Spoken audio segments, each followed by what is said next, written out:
Good morning and welcome to the Retro Gamer 365, where we are gaming every day. And today we're going to talk about Perfection, probably the most banned board game in existence. And you may ask, well, why is this game banned? Well, it's not banned everywhere, obviously, but it's banned in certain places, like on airplanes. And you might say, well, why in the world is it banned on airplanes? And that's from old people playing it on there and saying things like, oh, it's gonna blow up. That doesn't go over well on airplanes.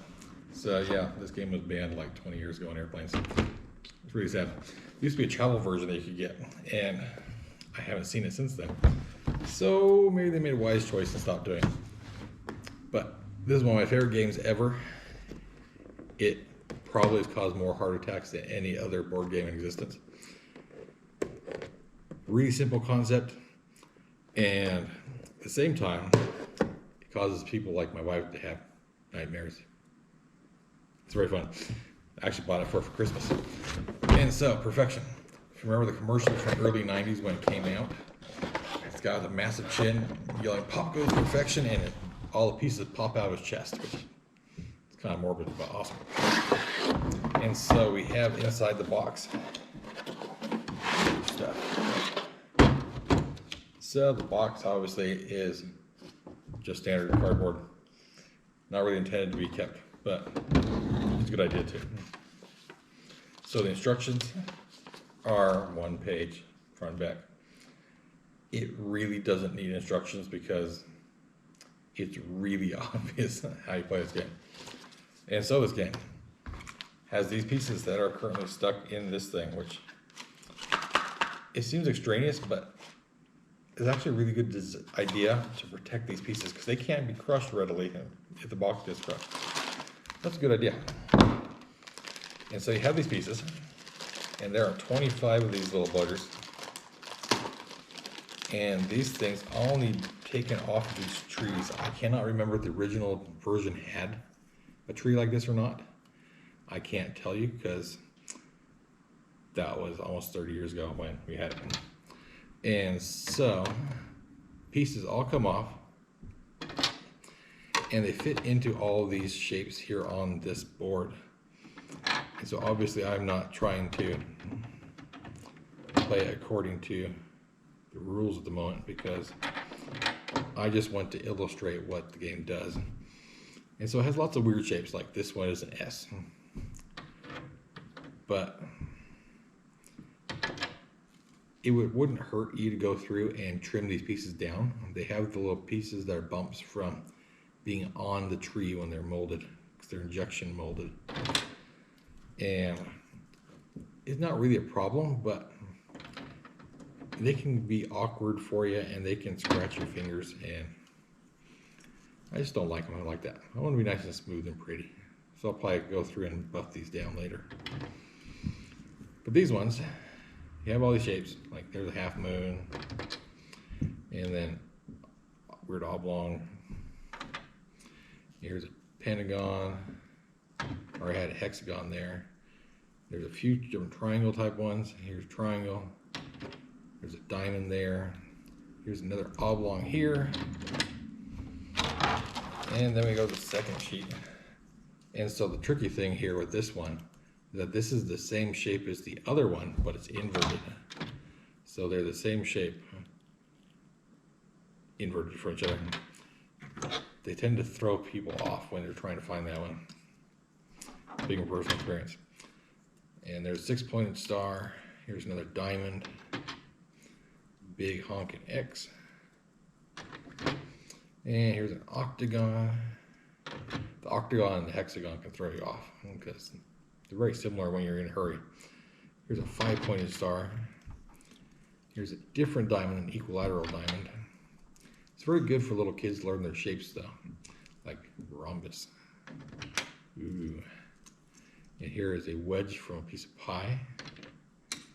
And then a rainbow. And this plain old boring circle. Like a red cross type X. And then a tri-point. And so obviously they're all in there right now. That's how it's supposed to be. All nice and pretty. It's beautiful. It's amazing. I know. And so let's see. It has a storage container on the back of this one. That's snazzy.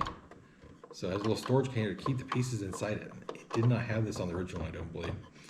So I remember having everything inside a sandwich bag. And that's snazzy. And so the point of the game, obviously, is to get them all in there before the timer runs out. And you can play multiple players where you go through and see how fast you get through it. The thing I do remember very well is that if you overcrank this dial, you will strip it out. This one has a release on it, so you don't do it as easily, but I'm sure you can overcrank it still. And so the thing that causes the heart attack of people is you start it, and you start counting down. And so this is the part that drives my wife really insane listening to this thing. And so it's going to go for another 50 seconds before it pops. But during this time, you're supposed to find all the pieces on your table and put them in the right slots here. It's not as easy as it sounds. It's not as easy as it looks. It means it's probably possible you have to average just over one every 2 seconds. So it's not bad, but it teaches lots of awareness for the different types of shapes, locations, matching. It's a really good thing to do. And it drives moms crazy. That's always a good thing. So we're down to 10 seconds now. And 6, 5, 4, and then you're going to see why it drives people insane on airplanes. Because, wow, that was anticlimactic. That's not what it's supposed to do. That's not kind of lame. Oh, wait. There we go. I forgot to do that. It's like it has instructions here for a reason. Set switch to stop. Turn timer to 0. Did that one. Press down tray. Oops. There we go. And does that. So that wasn't nearly as bad as the original one. The original one would throw them all over the place. But I understand why they cut it back, because you could hurt people with the original version with how far it throws some of these. And obviously that would cause lots of problems on airplanes and stuff. I had people play this during quiet time at school. It didn't go over well either because they start laughing and screaming and being little kids. But that's the way it goes. But I love this game. It's very entertaining. It's very good to give people heart attacks. And it's just a fun game to play with other people because you can really see who is best at useless things. Because matching isn't really useful most of the time during life. But you might as well learn to do it.